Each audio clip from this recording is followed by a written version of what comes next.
Good evening friends. आज मैं आपको टैली प्राइम में फ़िक्स एसेट जो होते हैं उसकी एंट्री रिकॉर्ड करना सिखाऊंगा। उसकी डेप्रिसिएशन की एंट्री कैसे रिकॉर्ड होती है वो भी बताऊंगा, और साथ ही साथ में फ़िक्स एसेट का इनपुट टैक्स क्रेडिट जो होता है वो कैसे रिकॉर्ड किया जाता है टैली में, वो भी बताऊंगा। तो दोस्तों ये पूरी एग्जांपल है। ये डेप्रिसिएशन का चार्ट है। इसका मैंने एक वखरा वीडियो बनाया है, उसका लिंक मैं इस वीडियो के डिस्क्रिप्शन में दे दूँगा। आप सेम एग्जांपल वहाँ जाके देख सकते हो। ये देखिए एग्जांपल में दोस्तों फिक्स एसिड हमने परचेज़ किया है कंप्यूटर, और ये वर्ड कंप्यूटर वर्ड से हमने लिया है जो सैंडी क्रेडिट है, हमने पैसे देने हैं इसके, और लेजर क्रिएट करेंगे कंप्यूटर फिक्स एसिड का, जिसे हम अंडर ग्रुप रखेंगे फिक्स एसेट के अंडर रखेंगे। और साथ ही साथ हम लेजर बनाएंगे advance tax on fix acid. ये क्यों बनाया है दोस्तों ये मैं आपको बाद में बताऊंगा, और इसे करंट एसेट में रखेंगे। दोस्तों एक परचेज़ का इसके पूरी जानकारी मैं आगे दूंगा कि एडवांस टैक्स फिक्स मैंने लेजर क्यों बनाया है। तो इसके साथ साथ ही दोस्तों पूरी इन्फॉर्मेशन मैं दूंगा आपको कि इसे करंट, अभी तो आप समझ लीजिए इसे करंट एसेट में रखना है। तो इसके साथ साथ हम दोस्तों परचेज़ का लेजर बनाएंगे परचेज़ अकाउंट के अंडर ग्रुप में। तो ये पूरी एग्जांपल है दोस्तों। हमने कंप्यूटर परचेज जो किया है वो हमने इंट्रा स्टेट मतलब लोकल से किया है, इसलिए CGST और SGST लगा हुआ है। पर दोस्तों अगर हमने परचेज इंट्रा स्टेट किया होता, आउट ऑफ स्टेट किया होता, तो वहाँ पे IGST लगता और 18% लगता। पर हमारे केस में हमने लोकल से परचेज किया है फिक्स एसेट, तो CGST और SGST 9% लगा हुआ है। तो ये उसके नीचे पूरा एग्जाम्पल है। इसकी एक क्वांटिटी हमने ली हुई है। आइए अब टैली में चलती हैं। इसकी रिकॉर्डिंग के लिए वाउचर को क्लिक करते हैं। यहाँ पे दोस्तों हम पार्टी सेलेक्ट करते हैं, कंप्यूटर वर्ड था। यहाँ हम वाउचर मोड में अब F9 दबाकर परचेज में क्लिक करेंगे। इसे हम दोस्तों वाउचर मोड में क्लिक करेंगे। इसके लिए हमें Ctrl+H दबाना है, तो ये इंटरफेस आ जाएगा। और यहाँ से हमने वाउचर एज वाउचर हमने सेलेक्ट करना है, क्योंकि ये हमें परचेज ये जो ली है ये आइटम नहीं है, ये हमने फिक्स एसेट है हमारा, तो ये एंट्री इसमें होगी। तो हमने ये डेट 1 से लगा क्योंकि ये है एजुकेशन मोड है टैली का, इसलिए। तो अब हम कंप्यूटर वर्ल्ड जो सैंडी कैडिटर है उसके हमने लिया है, और यहाँ पे Ctrl+Enter दबाएंगे तो इसका मैंने आपको ये पता लग जाएगा कि ये सैंडी कैडिटर अंडर ग्रुप में नहीं रखा हुआ है एडिट में। अगर आपने ये नहीं बनाया है तो Alt+C करके इसे दोबारा आप बना सकते हो, अगर आपका ये हेड नहीं बना हुआ, ये लेजर नहीं बना हुआ। तो ये हम नीचे आ जाएंगे, तो एंटर करते अब आ जाएंगे। अब यहाँ पे हम टैक्सेबल अमाउंट भरेंगे 30,000 जो हमारी एग्जाम्पल में लिखी हुई है। इसकी पूरी भरेंगे क्योंकि ये अब हमने क्रेडिट करना है उसको, तो पूरा यहाँ पर भरेंगे 30,000 नहीं। इसके बाद दोस्तों हमने कंप्यूटर का जो लेजर बनाया हुआ है, हमने जो परचेज़ किया है फिक्स एसिड, अब वहाँ पे डेबिट करेंगे, क्योंकि जो चीज़ आती है हम उसे डेबिट करते हैं और जो चीज़ आती है उसे हम क्रेडिट करते हैं। तो हम ये कंप्यूटर हमारे बिजनेस में आ रहा है, तो हम कंप्यूटर फिक्स एसिड का जो लेजर बनाया हुआ है Ctrl+Enter करेंगे तो ये एडिट मोड में हमने देखिए फिक्स एसिड में रखा हुआ। अगर आपने नहीं बनाया हुआ तो Alt+C करके इसे आप लेजर क्रिएट कर सकते हो। तो दोस्तों ये अब यहाँ पे हम 30,000 भरेंगे टैक्सेबल वैल्यू जो थी उसकी, पहले जो हमने यहाँ पे 30,000 बन दी। अब हमने ये लोकल से लिया है CGST SGST का लेजर क्रिएट करेंगे और यहाँ पे 2700 रुपया भर देंगे। तो हमने बनाया हुआ है, तो Ctrl+Enter करेंगे एडिट मोड में। ये देख लिए हमने रूटीन टैक्सेस के अंदर रखा हुआ है CGST। यहाँ से क्लिक करके ये सेंटर, तो सेंटर सेलेक्ट करें। अगर आपने नहीं बनाया हुआ तो Alt+C करके इसे लेजर को बना सकते हो। यहाँ पर अब 2700 हम भर देंगे। और यहाँ भी एक बताना चाहूँगा, कंप्यूटर फिक्स एसिड में हमने दोस्तों जो GST के रेट है हमने यहाँ पर लगा दिए हुए हैं। आइटम में जो हमने ली हुई है, यहाँ यस करके ये देखिए हमने कंप्यूटर फिक्स एसिड के अंडर यहाँ पर उसे परचेज टैक्सेबल रखा हुआ है और इसे कैपिटल गुड्स के अंडर रख दिया, क्योंकि ये कैपिटल गुड्स है और 18% यहाँ पे टैक्स लगा दिया है और कंट्रोल ऐसे से सेव कर दिया है। तो हम आगे CGST तो हमने भर दिया था, अब SGST का जो 9% है वो हम आगे फिल करेंगे। इसे भी इसे कंट्रोल एंटर करेंगे तो ये एडिट मोड में आ जाएगा। ये भी हमने ड्यूटी एंड टैक्सेस में रखा हुआ है और CGST यहाँ पे कैपिटल किया है। ये स्टेट है तो हमने इसे स्टेट टैक्स के अंदर रखा हुआ है। अगर आपका नई लेजर नहीं बना हुआ है तो आप प्लीज़ Alt C करके इसे दोबारा बना सकते हो। अब इसे कंट्रोल A से सेव कर सकते हो। ये इसकी आपकी एंट्री रिकॉर्ड हो गई है टैली प्राइम में। तो हमने बैलेंस शीट पे जाएंगे और यहाँ से Alt F1 करेंगे डिस्क्रिप्शन में इसको देखने के लिए।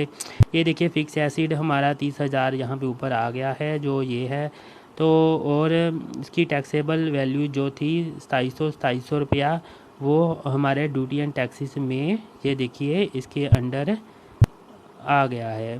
इसे ओपन करेंगे, ये 2700 पर दोस्तों ये हमें 2700 पूरा नहीं मिलेगा, क्योंकि गवर्नमेंट इनकम टैक्स का रूल है जो डेप्रीसिएशन फिक्स एसेट का जो टैक्स होता है उसे 5 साल में आपको अवेल करना होता है। जैसे कि 2700 रुपया है, 2700 आपको पूरा नहीं मिलेगा, क्योंकि ये इसीलिए मैंने ये एग्जांपल बनाई थी advance tax on fix acid. इसमें हम वो अमाउंट रख देंगे जो हमें मिलनी है। ये 2700 प्लस करके ये 5400 पूरा बना हुआ है, 9% का पूरा प्लस करके हमने ये बनाया हुआ है।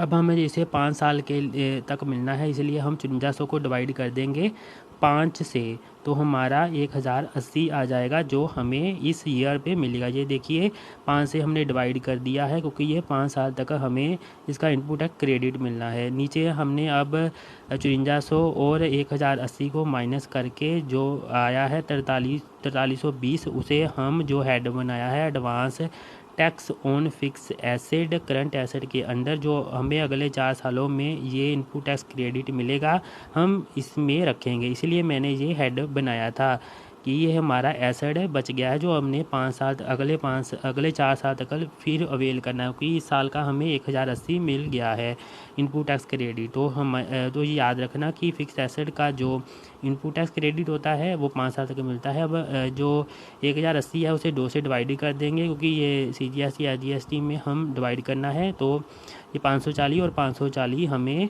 मिलेगा, पूरा 1080 मिलेगा इनपुट टैक्स क्रेडिट इस साल में। तो हम इसकी एंट्री करते हैं, वाउचर में चलते हैं दोस्तों और जर्नल F7 को क्लिक करते हैं और यहाँ से हम दोस्तों अब Alt J को क्लिक करेंगे और ये इंटरफेस आ जाएगा। अब यहाँ से आपने रिवर्सल इनपुट टैक्स क्रेडिट को क्लिक करना है, क्योंकि हम वहाँ से रिवर्सल कर रहे हैं, और इनएलिजिबल क्रेडिट पर क्लिक कर देंगे। अब यहाँ से हमने जो advance tax fix asset ledger बनाया है उसे हम यहाँ पे क्लिक करेंगे, कंट्रोल एंटर दबा के एडिट बोर्ड में आ जाएगा। अगर ये आप नहीं बना हुआ है लेजर तो Alt C से बना सकते हैं। इसे करंट एसेट के अंदर हमने रखा हुआ है, आप देख सकते हो। तो अब यहाँ पे हम वो अमाउंट भर देंगे जो हमें अगले 4 साल तक, जो 1 साल की तो हमने मिल गई और जो अगले 4 साल की बच गई है 4320 वो उसमें फिल करेंगे, क्योंकि यह क्रेडिट हमें अगले 4 साल तक मिलना है। 1 साल का तो हमें 1080 मिल जाएगा इस ईयर में। तो ये 4320 जो 20 आ रहा है हम वहाँ पे डिपॉजिट के रूप में रख लेंगे लेजर पे, advance tax on fix acid, ये देखिए। और यहाँ से हम CGST का 9% जो भी डिवाइड करके बनेगा, क्योंकि 4300 को 20 को हमें 2 से डिवाइड करना है। ये 9% रेट था CGST का और SGST का। यहाँ पे हम इसे जो 4320 है इसे 2 भागों में डिवाइड कर देंगे। अगर ये IGST होता तो सीधा ये भर जाते हैं, पर हमारा हम इसे 2 से हम डिवाइड करेंगे, क्योंकि CGST SGST है 9%, तो 2160 एक आ गया। और नीचे SGST भी 2160 एक लिख देंगे। 9% के अंदर। तो इसे कंट्रोल से सेव कर देंगे। अब आपकी ये भी एंट्री हो गई। अब इसे Alt F1 से करेंगे और डिस्क्रिप्शन में देख लेंगे। ये देखिए एडवांस टैक्स का अब जो 4320 हमारा जो एसेट बन गया है ये हमारे आ गया है यहाँ पे। और हम ड्यूटी एंड टैक्सेस में भी जाके देखेंगे कि वहाँ पर सिर्फ हमें 540 545 पूरा 1080 ही मिलेगा इस ईयर में सिर्फ। ये अब देखिए अब यहाँ पे हमारा 540 मतलब 1080 ही मिलेगा इस ईयर में input tax credit on fix acid का। तो जो बच गया है वो हमें अगले 4 साल में मिलेगा, एक साल का 1080। तो इन 3B में भी एंट्री में देख लेते हैं कि 3B में भी ये देखिए दोस्तों, अब 3B में भी हमारा 5400 पूरा है और माइनस जो 4300 समथिंग आ रहा है उसे माइनस करके जो हमें इस साल में मिलेगा 1080 वो नीचे आ रहा है। अब इसे ये 1080 हमें इस शेयर में मिलेगा। ये 4300 भी जो भी समथिंग आ रहा है वो माइनस हो गया है। इसे हम Alt F1 से डिस्क्रिप्शन में देखेंगे और डिस्क्रिप्शन में देखने के लिए पूरा आपको पता चल गया होगा अब दोस्तों कि ये हमें अगले में। अब हम डेप्रिसिएशन पे आते हैं कि डेप्रिसिएशन की एंट्री को कैसे रिकॉर्ड करते हैं। अब हमने तो इनपुट टैक्स क्रेडिट की एंट्री देख ली और फिक्स एसेट की एंट्री देख ली कैसे रिकॉर्ड करते हैं। पर जो हमें दोस्तों डेप्रिसिएशन मिलता है वो टैक्सेबल वैल्यू पे मिलता है। और क्योंकि अगर हम इसमें GST इंक्लूड करेंगे तो फिर हमें इनपुट टैक्स क्रेडिट नहीं मिलेगा। तो हमें केवल टैक्सेबल वैल्यू पर ही डेप्रिसिएशन कैलकुलेट करनी है। इसका पूरा मैंने वीडियो बनाया है, इसकी वीडियो के डिस्क्रिप्शन में मैं लिंक दे दूंगा, आप वहां से जाके ये देख लेना। अभी तो मैं सिर्फ यहाँ पे एंट्री करूँगा, ये सेम एग्जांपल है उसमें दोस्तों। और मैं आपको ये लिंक भी दे दूँगा ये पूरी एक्सेल शीट का वहाँ पे। तो अब हम इसकी एंट्री करते हैं, वाउचर में जाते हैं, डेप्रिसिएशन की एंट्री करते हैं। तो डेप्रिसिएशन का मैंने हेड बनाया हुआ है, हम यहाँ क्लिक करेंगे, कंट्रोल एंटर करेंगे। ये डेप्रिसिएशन इंडायरेक्ट एक्सपेंसिव में हमने रखा हुआ है क्योंकि ये इंडायरेक्ट एक्सपेंसिव है। अगर आपका ये लेजर नहीं बना हुआ तो Alt C से आप इसे दोबारा बना सकते हो, मैंने बनाया हुआ है। तो हम यहाँ डेप्रिसिएशन हमें मिल रही है 18,000, टोटल में से 18,000 माइनस करके जो WD है 12,000 है। अब 18,000 हमें डेप्रिसिएशन मिली है, गिसावट मिल रही है, तो हम यहाँ लिख देंगे। और इसे हम दोस्तों कंप्यूटर फिक्स एसेट का जो हमने हेड बनाया था उसे क्लिक करेंगे और इसे क्रेडिट कर देंगे। अब हम इसके इफ़ेक्ट देखते हैं बैलेंस शीट में। बैलेंस शीट क्लिक करते हैं दोस्तों, F1 कंट्रोल F1 करके ब्रीफ में देखते हैं। ये 12,000 हमें WD जो मिली हुई है टोटल में से 30,000 से माइनस 18,000 माइनस करके 12,000 WD मिल गई है क्योंकि 18,000 माइनस हुआ है वहाँ पे। ये WD हमारा 12,000 आ गया है। अब जो डेप्रिसिएशन देखनी है वो हमने दोस्तों वो P&L में देखनी है, प्रॉफिट एंड लॉस को क्लिक करेंगे। अब यहाँ प्रॉफिट एंड लॉस को क्लिक करेंगे, Alt F1 करेंगे और ब्रीफ में देखिए ये डेप्रिसिएशन हमें 18,000 हमारे इंडायरेक्ट एक्सपेंसिव में आ गई है। अब दोस्तों आपको इसकी भी एंट्री का पता चल गया होगा। इसका पूरा वीडियो जो डेप्रिसिएशन चार्ट अगर आप समझना चाहते हैं तो इस वीडियो के डिस्क्रिप्शन में मैं लिंक दे दूँगा उस वीडियो का जो मैंने पूरा इस डेप्रिसिएशन चार्ट का बनाया हुआ है। तो अब मैं दोस्तों ये आपको पता चल गया होगा कि कैसे आप फिक्स एसेट की एंट्री रिकॉर्ड करते हो टैली में और उनका इनपुट टैक्स क्रेडिट 5 साल तक की एंट्री कैसे करते हो और डेप्रिसिएशन की एंट्री कैसे करते हो, समझ में आ गया होगा। तो दोस्तों मेरे चैनल को सब्सक्राइब कीजिए, बेल आइकन को हिट कर दीजिए और प्लीज़ इस वीडियो को लाइक शेयर कमेंट कीजिए। प्लीज़ टेक योर सेल्फ दोस्तों, बाय बाय।